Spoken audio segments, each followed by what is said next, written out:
Tu vois que le curseur change et je peux facilement trier par ordre. Donc là, je vais faire noir et blanc, fond à la tour, mur de papier. Si je reprends l'archive, je vais avoir noir et blanc, fond à la tour, mur de papier. Je recharge et là, ça marche nickel. Tu vois, j'ai rien enregistré, ça se fait automatiquement. C'est d'avoir cette navigation qui respecte menu order, qu'on va pouvoir naviguer en respectant le même ordre. Tu vois, si j'ai pas d'éléments avant, ça bouge pas. Fond à la tour, le prochain, etc. Pour accéder à des ressources uniques que j'utilise dans mes vidéos, clique sur le premier lien ci-dessous et inscris-toi. Salut, je suis Grégoire Noyel, créateur de la première formation vidéo intégrale en français sur le full site editing ou éditeur de site. Dans cette vidéo, nous allons voir comment créer une navigation entre des contenus, donc c'est un contenu portfolio, un contenu sur mesure, et je veux pouvoir naviguer d'un contenu à l'autre. Alors bien sûr, il y a des fonctions natives qui existent. Le problème, c'est que si on veut avoir des ordres sur mesure, et c'est mon cas, ça ne marche pas. Donc j'ai été obligé de faire un block binding sur un bloc paragraphe pour injecter une fonction sur mesure. Donc c'est des choses un peu plus complexes par rapport à ce que je vous ai déjà montré. Je te montre le projet. Donc là, j'ai une archive d'un portfolio avec à chaque fois une taxonomie. Et quand on change de terme, ça change de couleur. Donc là, j'ai une vidéo dédiée sur ça. Je la mettrai dans les notes. La première chose à retenir dans mon projet, c'est que je veux que ce soit l'ordre qui est ce qu'on appelle menu order qu'on retrouve dans le back-office.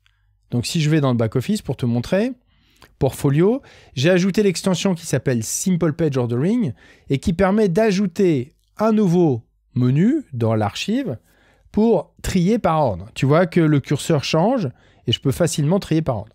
Donc là, je vais faire noir et blanc, fond à la tour, mur de papier. Si je reprends l'archive, je vais avoir noir et blanc, fond à la tour, mur de papier. Je recharge et là, ça marche nickel. Tu vois, j'ai rien enregistré, ça se fait automatiquement. Ensuite, l'autre élément que j'expliquais en introduction, c'est d'avoir cette navigation qui respecte menu order. Donc les blocs natifs, même si on ajoute des filtres, donc on a une fonction next post link qui permet d'ajouter des filtres pour changer l'ordre, mais à ce niveau-là, ça fonctionne mal. Donc j'ai été obligé de faire une fonction sur mesure. Si je vais dans un des éléments, tu vas voir qu'on va pouvoir naviguer en respectant le même ordre. Fond à la tour, le prochain, etc. Ça marche aussi si j'arrive au dernier.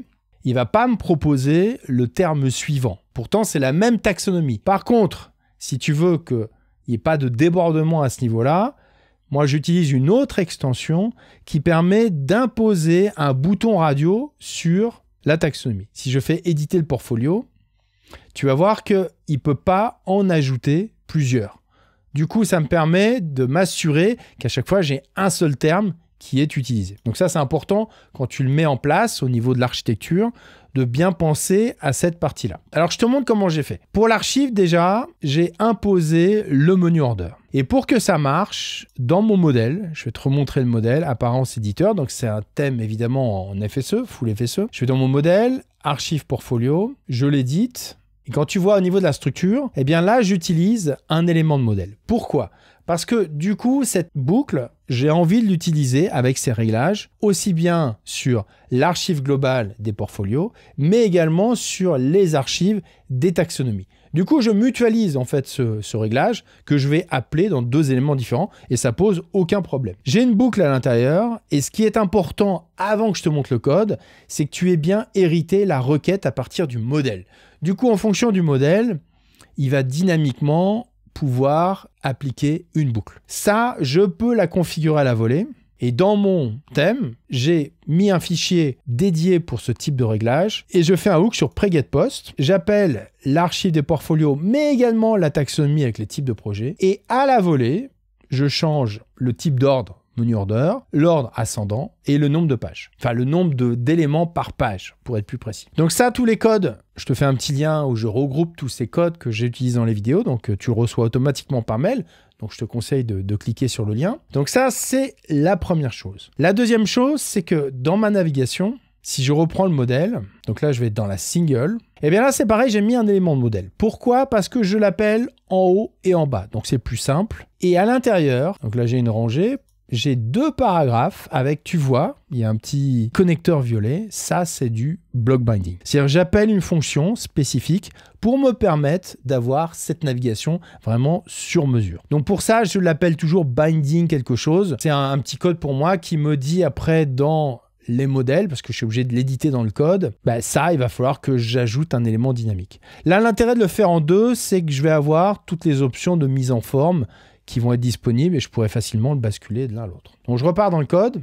Je t'explique rapidement la fonction. Alors, je la mettrai dans les notes. Tu verras, il y a le lien vers la page web où il y aura tout ce code. Tu pourras l'utiliser, toi, dans ton projet. Ce qui va être important, c'est que tu vois bien au niveau des paramètres. Là, par exemple, j'appelle un portfolio et je sélectionne les termes, enfin le terme plutôt d'une taxonomie qui s'appelle type projet. Donc, si toi, tu veux l'utiliser, il faudra juste changer ces 2 paramètres. Alors, je ne vais pas détailler la fonction, je vais voir les points principaux, les points qu'il faut retenir. Le premier truc, c'est que là, je fais term ID volontairement au singulier parce que je sais qu'il va y avoir qu'un seul terme. Comme j'utilise l'extension qui permet de transformer la case à cocher en bouton radio, je peux m'assurer qu'il y aura qu'un seul terme qui sera choisi. Donc, c'est pour ça que je l'appelle term ID. Ensuite, ce qui est intéressant avec cette fonction WP getPostTerms, c'est qu'on peut ajouter un paramètre à la fin. Ici, je récupère que les identifiants. Parce que sinon, il récupère un objet avec plein d'éléments. Moi, j'ai juste besoin de l'identifiant. Tu vas comprendre après pourquoi. Ensuite, donc, je fais une boucle. J'appelle, quand j'affiche la single, le contenu tout seul. Je dis, toi, tu vas dans cet élément, parce que là, je me concentre sur les portfolios, parce que je vais faire une navigation dans les portfolios. Je veux tous les récupérer. Alors évidemment, si toi, dans tes portfolios, tu en as 250, ça va être un peu compliqué à gérer et ça va faire une requête qui est un peu plus lourde. Ça veut dire qu'en amont, tu n'as pas trop de contenu. Ensuite, je choisis dans ma boucle menu order. Donc, c'est l'ordre du menu, ce qu'on a dans le back-office. L'ordre ascendant, attention parce que par défaut, c'est descendant. Et je choisis, et ça, c'est plutôt très intéressant, dans la WP Query, on peut dire qu'on récupère que certains champs. C'est un paramètre qui est moins connu. Et là, je veux dire que dans les fields, je vais récupérer simplement les ID. Parce que sinon, je vais tout récupérer. Ça va me faire une requête qui est très lourde, qui va retourner quelque chose qui est beaucoup plus gros. Donc là, je récupère que les ID. Et quand je vais faire ma boucle post, il va me faire, par rapport à la requête que j'ai faite, une suite, un tableau d'ID. Ensuite, donc là, la tax query. Donc, je fais une taxonomie. C'est la taxonomie de type projet. Donc, c'est celle que j'ai déclarée ici. Et je fais field, donc les termes ID. Et je récupère le terme ID. Il n'y en a qu'un. Ensuite, donc, je construis ma boucle. Portfolio, new WP query avec mes arguments que je viens de déclarer. Quand je vais faire une variable, fond IDs, je vais faire portfolio post. Et comme là, dans mon paramètre, j'ai déclaré fields, eh bien, le post, ça va être l'ensemble des identifiants qui vont être classés en fonction de ma requête. C'est ça qui est très intéressant. C'est-à-dire qu'il va tenir compte de menu order et il va tenir compte d'ascendant. Donc, tous mes identifiants vont être stockés dans post. Donc là, ce que j'ai juste à faire, je n'ai pas besoin de faire while have post, the post, etc. Non, pas du tout. Je fais juste found IDs, portfolio, donc ça, c'est ma requête, et je récupère l'objet post qui est un tableau. Du coup, je me retrouve avec tous mes identifiants. Ensuite, c'est cool. Je peux juste calculer facilement la position de l'élément courant. Donc, c'est ce que je vais faire ici. Array search, post ID, found IDs. Donc, ça, c'est tous les identifiants. Et je vais calculer la valeur avant et après pour positionner ce que je vais récupérer avant et après. Ensuite, j'ai le dernier élément qui est important pour moi. C'est que j'ai ajouté un paramètre dans la fonction. Par défaut, c'est direction égale next. Donc, ça veut dire que le paramètre, comme il a un paramètre par défaut, il n'est pas obligatoire, mais tu peux toujours le mettre. Et donc là, j'ai if direction previous. Donc là, je récupère l'élément avant dans ma suite d'ID. Et si c'est next, eh bien, je récupère l'élément après. Alors ça, c'est s'il y en a un. Sinon, je retourne rien. Et au final, s'il ne trouve rien, s'il trouve vraiment aucun élément, eh bien, il retourne une chaîne vide pour éviter les erreurs. Donc ça, c'est la première étape, c'est la fonction que j'utilise. Ensuite, dans block binding, donc là, j'ai fait 2 block binding, je les ai enregistrés. Alors, j'ai un add action init où j'enregistre tous mes block binding et à chaque fois, j'utilise la fonction register block binding source. Donc là, c'est une source sur mesure. Je lui donne un nom, donc ça, c'est un namespace. Je lui donne un nom et j'appelle à chaque fois une callback. Donc celui-ci, c'est ça qui est important. C'est ce qu'on va utiliser dans notre modèle. La callback, elle est simple, très très simple. À chaque fois, c'est la même fonction. la fonction que je viens de te montrer. Et ce qu'il faut que tu retiennes, c'est que on retourne le résultat à chaque fois. Je le retourne directement puisque dans ma fonction, je retourne déjà quelque chose. Donc là, je retourne le résultat de ma fonction avec une nuance quand même, c'est qu'à chaque fois, je mets soit previous, soit next. Ensuite, au niveau des arguments, il faut bien avoir source args et block instance qui sont affichés et ça suffit pour que la connexion se fasse. Donc là, j'ai configuré mes deux block binding à partir de mes fonctions. Maintenant, comment je veux faire la connexion avec les blocs? Eh bien, là, je t'affiche directement l'élément de modèle puisque je t'ai montré que c'est un élément de modèle. Et c'est pour ça que tu vois, je l'appelle à chaque fois, c'est dans un bloc paragraphe. Je lui donne un nom un peu spécifique, comme ça je sais qu'ici, j'ai du binding et c'est pas le contenu de ce bloc. Qu'est-ce que je fais donc dans ce paragraphe? Eh bien, j'applique, donc je vais sauter une ligne pour te montrer. Ça, c'est le commentaire du bloc paragraphe. Et je fais metadata, binding. Donc là, je te mettrai le code dans la page de partage. Donc j'ai le binding, content. Le seul élément que j'ai à mettre, c'est source et, alors je te montre juste avant, c'est cet élément-là que tu récupères. Donc j'ai le namespace qui s'affiche et c'est tout.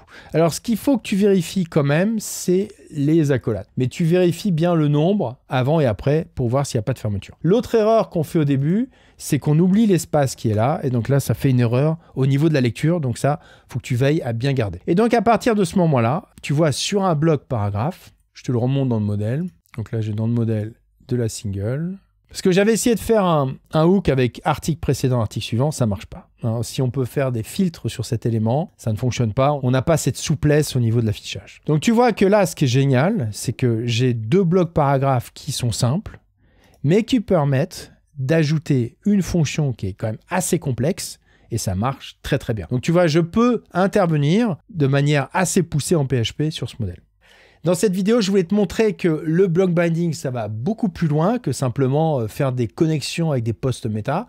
Là, j'ai aucune poste méta, c'est juste que j'injecte à la volée une fonction sur mesure quand j'ai besoin, non pas de faire une variation de bloc, parce que c'est vrai que, et je ferai des vidéos sur le sujet, on pourrait faire des variations sur les blocs, donc c'est un peu la même logique, sauf que là, j'en ai pas besoin concrètement, puisque ces blocs-là, je les utilise simplement dans mes modèles, donc j'ai pas besoin, quand on fait une variation de bloc, on les retrouve également dans l'éditeur. Donc voilà, n'hésite pas à partager, n'hésite pas à cliquer sur le lien qui te renvoie directement la page de partage, où là, tu auras la plupart des codes que j'utilise dans ce tutoriel. À chaque fois, je mets le lien vers la vidéo, et à terme, je vais également ajouter pas mal de liens dans cette page.